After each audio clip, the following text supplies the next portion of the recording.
couple of months ago, on a flight back from the UK to the US, I started to read R.F. Kuang's Yellowface.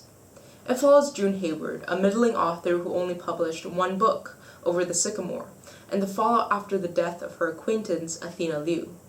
They, Liu and Hayward, are polar opposites. Liu has had a stellar, steady writing career right out of college, and Hayward has had no comparable success. Hayward's jealousy of Liu culminates with her stealing Liu's manuscript on the day of her death, eventually editing it and publishing it as her own. The only issue? Athena Liu is Chinese and June Hayward is Caucasian. As the story revolves around the contributions of Chinese laborers in World War I, most of the historical nuances that humanize laborers are lost on Hayward. The criticisms of Yellowface have been explored by other writers previously. While I do agree that there isn't much nuance within the story itself, there's also something really interesting about the way Hayward deflects criticisms about the story. Through the 319 pages that it has, Yellowface has another concept that isn't as explored, but I'd argue is far more interesting than the premise the story revolves around: the idea of the reader's responsibility. At one point, as Hayward's hoax starts to unravel, she thinks to herself, why can't they sort out the difference? What happened to critical reading skills? She pushes the blame onto the reader, trying to remove herself from any guilt. And I start to buy into the plot. I thought, maybe she has a point. At what moment does the writer stop being culpable and the reader start being responsible?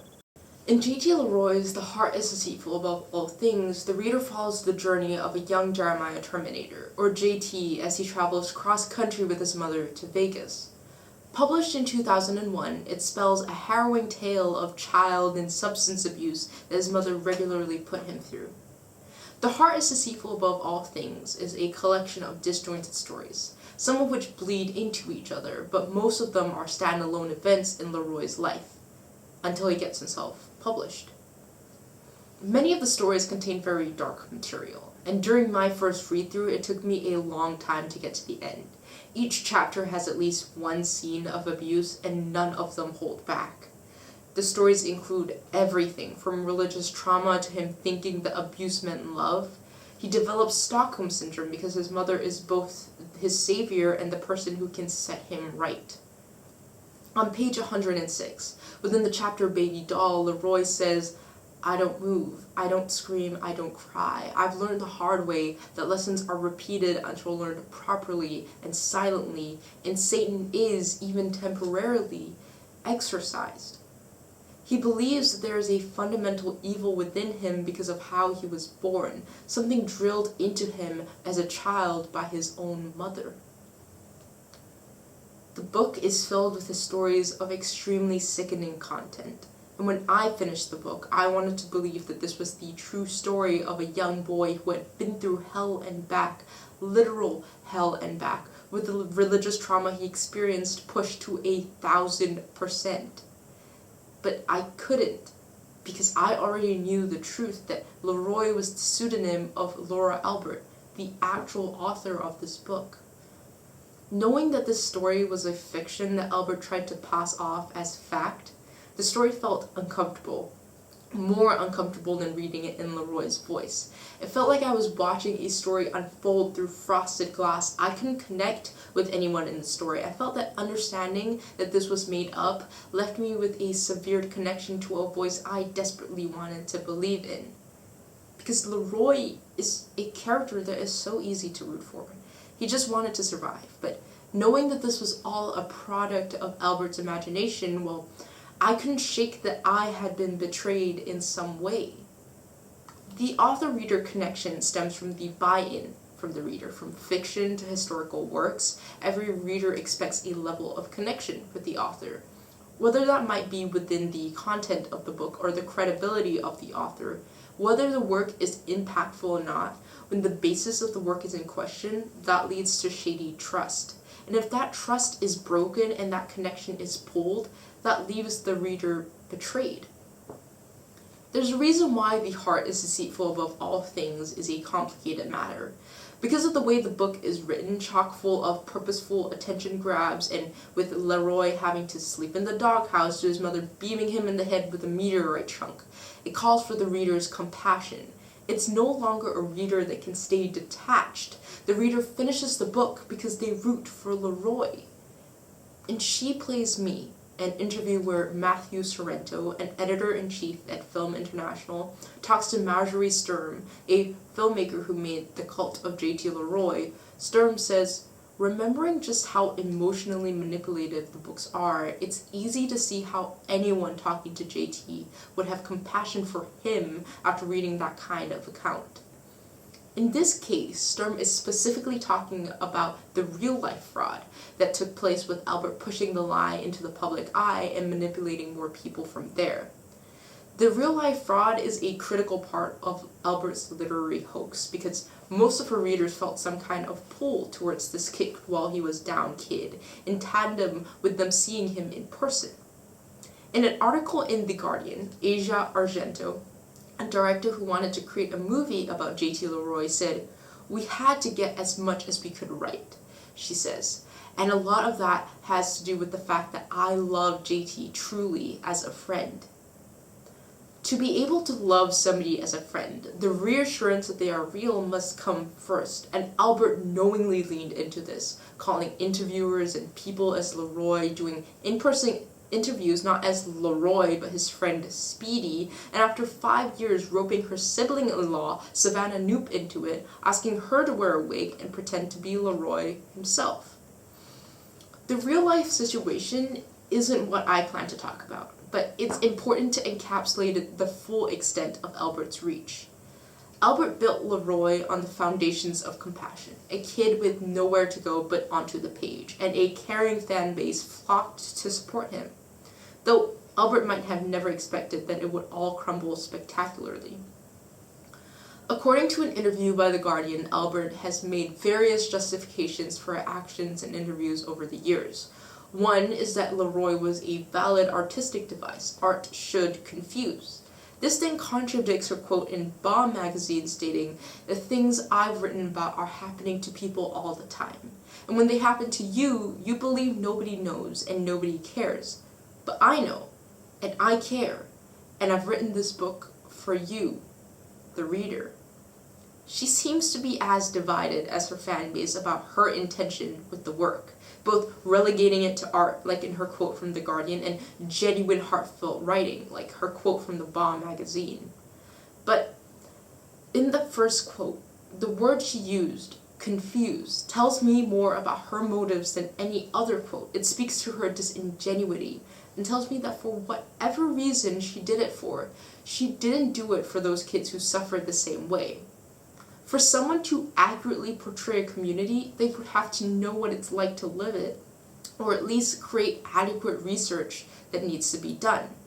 And even then, they cannot capture everybody in their prose because of how differently life treats individual people. The issue with her hoax, her books, and her public stunts is that it attracted a wide net of people, from the layman to even Winona Ryder. Some people might have picked it up as a piece of entertainment, some as a way to look into a life they barely knew, and others as a way to feel seen retroactively. The thing about reading is it feels like a conversation speaking to you and the author. I'm speaking right now, and I'm speaking to you. You think about my words, and whether you agree or disagree, we have a conversation. Reading is about the same, just without the spoken narration. But that connection is the basis of why humans write and listen. Language was made for communication, and books are a product of that need to communicate. Humans are social creatures, after all. Albert, whether doing this because she understood the psychology of relationships or not, understood what her potential readers wanted. She didn't go through all that writing and pretending for nothing. She knew exactly what her readers craved: connection. And so as she got more invested in the character of Leroy, so did her readers. Though I suppose she's never openly stated that she started writing for fame or for cash, but nobody would admit that. Right? In 2015, an author by the name of Ethan Chow was published in the Best American Poetry 2015, a yearly publication that features 75 poems each. Her poem is titled The Bees, the Flowers, Jesus, Ancient Tigers, Poseidon, Adam, and Eve. It's not a long poem, about a page in length, and within it, Chow examines the past. There is a tone of regret underscoring the poems, ending with the line, Adam should have said no to Eve. She seems to know that adding commentary to the past would be futile, and yet she examines it continuously until every goddamn thing's reduced to botched captions and dabs of misinformation. The poem culminates with a mishmash of references from mythology and theology, tying together the idea of looking into the past and having everything crossed. Outside of the Best American Poetry, from what I found, she has 3 other poems titled Taxonomy of My Fossil Megafaunal Heart, Why I Never Amounted to Much, My Graduation from Ohio State, December 1988, and Lament for the American Space Program on Halloween Night. Each poem stretches about a page long and reveals an interesting backstory for who we believe is Ethan Chow. There's heartbreak, regret, and even some vitriol with a biting tone.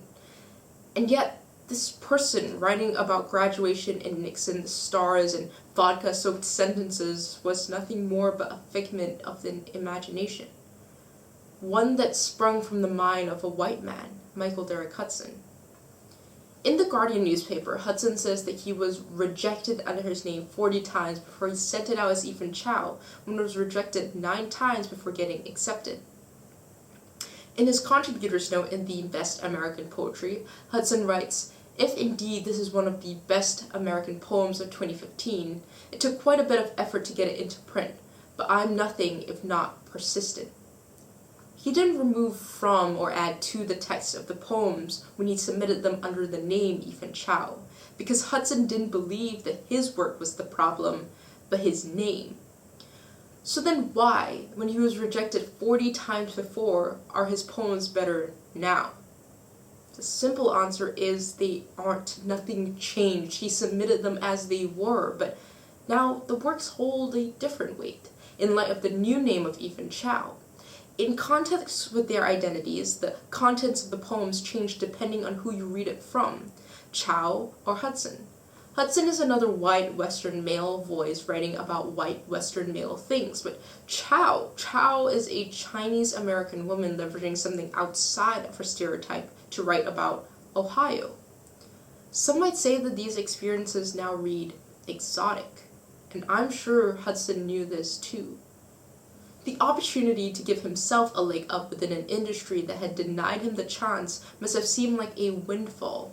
It ties very closely to a quote by novelist R.F. Kuang that reads, It seems very logical to spin that narrative of personal resentment and disillusionment with a paranoid narrative about other people who are getting opportunities that you think should belong to you. In his mind, being racialized and presenting as female was an upper hand, a unique background that inspired more layers within his poems. For example, Taxonomy of My Fossil Megafaunal Heart talked about Hudson's romantic exes.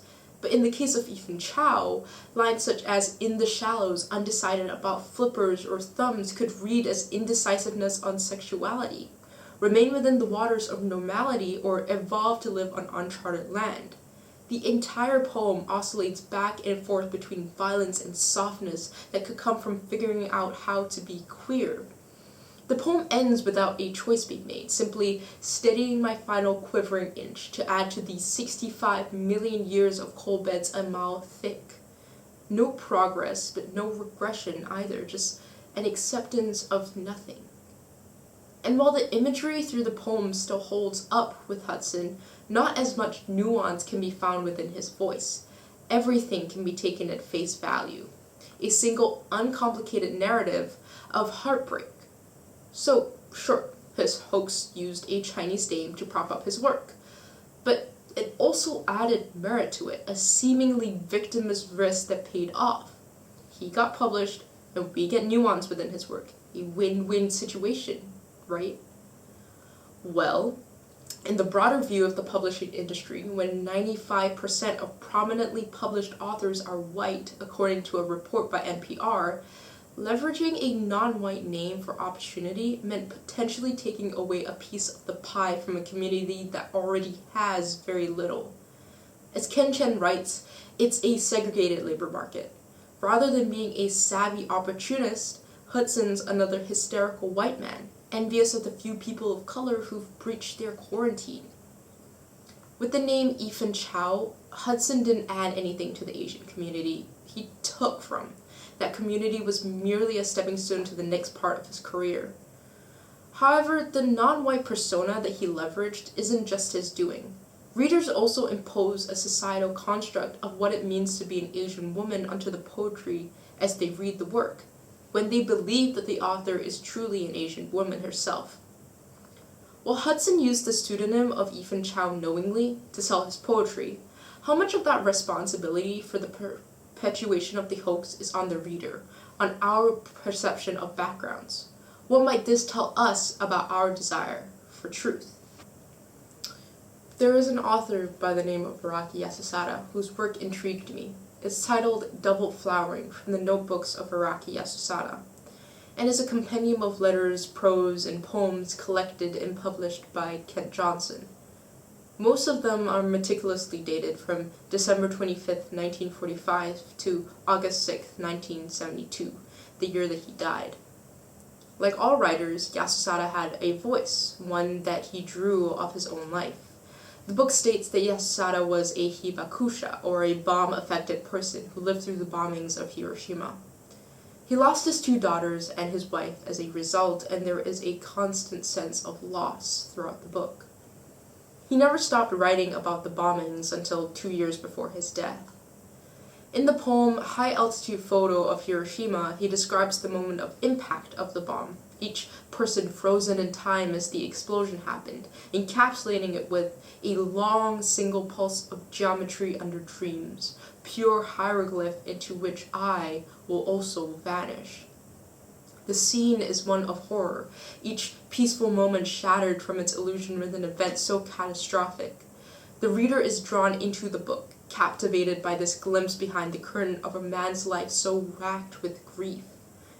His poems are beautiful, but he never existed. Araki Yasusada was never a real man.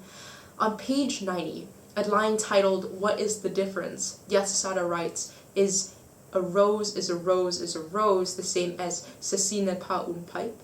The 2 works he references here are from Margaret Stein's 1913 poem, Sacred Emily, and Rene Magritte's painting, Ceci n'est pas une pipe, or This is not a pipe. The line is a contradiction in itself. Is a rose is a rose is a rose, with Stein poking at putting metaphors and things within the Romantic era, where a rose was anything but a rose. Stein puts this in a Romantic style poem, Sacred Emily, as commentary on the style, telling people to take it at face value. This contrasts Margaret's painting, This is not a pipe, written under a painting certainly meant to depict a pipe. It was part of the Surrealist movement in 1929, with him later saying, "And yet could you stuff my pipe?" No, it's just a representation, is it not? So if I had written on my picture, "This is a pipe," I'd have been lying.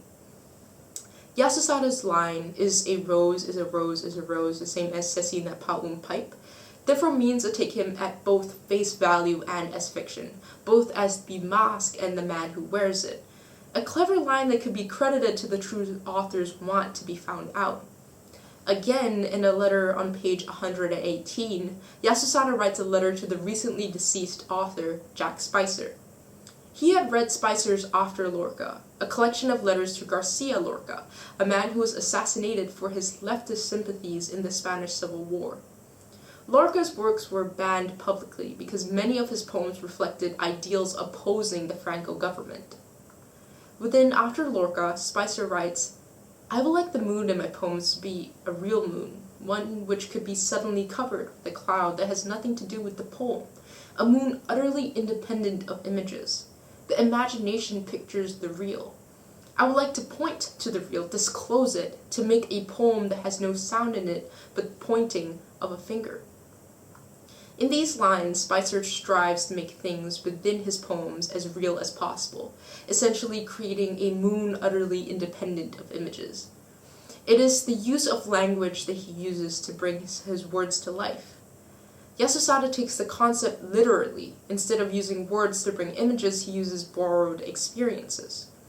And it's this that Yasusada talks about in his letter to Spicer, referencing the quote I read and writing, "At first I was confused, thinking you wanted it both ways, but now I know you mean the pointing and the moon are one. Why look any further from the real?" Yasusada's realization here is the same as in his question, is a rose is a rose is a rose, the same as sesi na paun pipe? In what is the difference? He wants the reader to see the creation of Yasusada as is, but in placing this letter within the book, he shows the hoax up front. These two pieces, what is the difference, and the letter to Spicer, are relegated to the back of the book. A decision that the author made to ensure reader immersion before subtly pointing out its fakeness. Because of the nature of its writing, with how Yasusada pokes at its own unreality, many authors have construed Double Flowering to be a think piece, using the guise of a true story. A think piece is defined by Merriam-Webster to be a piece of writing meant to be thought-provoking and speculative that consists chiefly of background material and personal opinion and analysis. Much of Yasusada's work follows this convention: background material by way of Hiroshima and the bombing, personal opinion by way of false recollection of events, and analysis by employing the semblance of a real survivor and playing it up until publishing. The work is a leverage of a reader's trust, by writers so determined to hide their identity that I have now come across 3 separate names for who could actually be Yasusada. 1. Ken Johnson, the translator of the book and to whom publishers attribute the book to. 2. Tosa Motokiu, whose name is in itself a pen name of some long-dead man who Johnson brings up as someone who was our Ken Johnson and Javier Alvarez's close friend, and we had, in fact, because of his illness, been acting as liaisons for his work over 2 years. Or 3. Andrei Bitov, a Russian writer who, by the words of Mikhail Epstein, would again induce a case of doubled authorship, now with a Japanese hyper-author. I am compelled to take the stance that Johnson is the author, as author Marjorie Perloff does when she writes in the appendix of Double Flowering. And since he is, at the very least, the middleman and facilitator of this hoax, as a matter of convenience I shall refer to him here as author. Johnson is the face of most of the work. He found the notebooks, compiled them, wrote to authors for their critiques, and put them in the very book they point to as a hoax. In the appendix of the book, most of the writers tout the book as a think piece, a book obviously fake if only the reader were to dissect and detect it. In his letter at the end, author Mikhail Epstein writes that this work has possible layers of hyper-authorship. Hyper-authorship typically refers to a work where dozens of authors work on it, and in this case, Epstein could be referring to how both Johnson and Yasusada's voices are present within the work, even as Yasusada never existed. Within the appendices, it's clear that Johnson found and reached out to several prominent literary lecturers, asking them to write a brief quote of praise. Many of the critiques within the appendices are flattering. They marvel at his work, looking at it as a think piece rather than dissecting what it means for Johnson to put on a mask of an experience he could never comprehend. All except one. Akitoshi heavily criticizes the use of Hibakusha's experience within a think piece, and through the 8 letters, never once wavers about the problematic nature of the work presented, whether that be through the presentation of language used, or the entire premise that uses a group's collective trauma to criticize the publishing industry. In a 3rd letter to Johnson, from August 20th, 1997, Akitoshi writes, "If the Yasusada project is aimed at criticizing or taunting the editor's tendency of jumping at anything relating to a victimized other, then this critical move might suggest trivializing the very empathy one feels towards the victim, however sentimental it may be, along with the problematical Orientalism in the editors." In a sense, this comment is the uncertainty I find exploring Yasusada Johnson. On one hand, I see the disregard for the people in how Johnson uses their voice. It doesn't align with the voices that would have come out at that time, and as Akitoshi puts it, one can hardly take Yasusada's explicit bodiness as humor or irony. It is simply too harsh, too contemporary and American. It's not a faithful representation of the people Johnson Yasusada claims to write from, and therefore appeals only to his idea of the work. But of course, this isn't to say that Johnson did this maliciously, but to say that because of his goal, he lost sight of the people under it. He wanted to test that doubled authorship, fusing his idea of the fallout of Hiroshima with the reality of it, not understanding that an experience of that magnitude ripples throughout all the people. Readers picked up the book because they trusted Yasusada's voice. They were willing to extend compassion to the person behind the page, not knowing that it was a man who hoped they wouldn't see through it to prove his point. However, this brings up the other side. On the other hand, I can see the merit in the concept of using a piece of material publishers can't seem to refuse publishing. It calls to the fallibility of the publishing industry and their inability to look past the page, something which Johnson cites as the reason behind publishing the book. He says, "Is it the problem of the author, or is it the problem of a reading formation that has not yet come to accept and respect that any work may hide more regarding its creative origins than it appears to hold on its surface?" And with the number of pages, 47 pages of the 168 in total, the appendices of the book, it's hard not to see the impact this book had.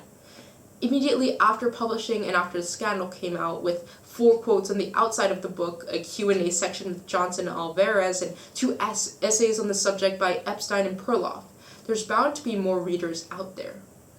And I bring this up because Yasusada hit the mark.